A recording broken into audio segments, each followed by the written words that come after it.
देखिए, जांच में 2 और कफ सिरप निकले हैं जहरीले, यानी कि जिस तरह से रिलाइफ रेपिसफ्रेस टीआर में खतरनाक केमिकल मिले हैं, कई और बड़े सवाल खड़े हो गए हैं। सिरप में डायएथिलीन ग्लाइकोल की मात्रा जो है वो ज्यादा मिली और जांच में तय मात्रा से ज्यादा होना बेहद खतरनाक, यानी कि खतरनाक केमिकल यहां पर मिले हैं। मध्य प्रदेश में दोनों कफ सिरप बैन कर दिए गए। गुजरात में बनाए जाते हैं ये दोनों कफ सिरप, जिन्हें अब बैन कर दिया गया है।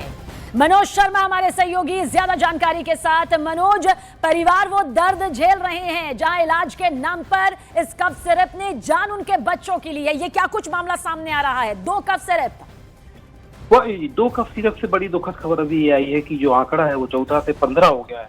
अभी तक 14 लोगों बच्चों की मौत हुई थी। एक बच्ची की और बीती रात नागपुर में मौत होगी और उसका भी वही सेम वजह, वही कारण है कि उसकी किडनी फेलियर हुआ और उसने कफ सिरप पिया था। और अभी जहां तक इन 2 कंपनियों की बात है, ये 2 कंपनियां गुजरात की है, क्योंकि इसके पहले तमिलनाडु की जो कोल्ड ड्रिंक्स कंपनी है उसके ऊपर तो कार्रवाई हो ही रही थी। कोल्ड ड्रिंक्स की तमाम बैन लगा दिया गया था, पाबंदी लगा दी गई थी। अब गुजरात में 2 कंपनियां बताई गई हैं और उनकी जो ब्रांड नेम है, एक का नाम है रिलाइफ सिरप और दूसरे का नाम है रेस्पी फ्रेश। ये 2 कंपनियां हैं गुजरात की, जिनकी मध्य प्रदेश की सरकार ने गुजरात को पत्र भी लिखा है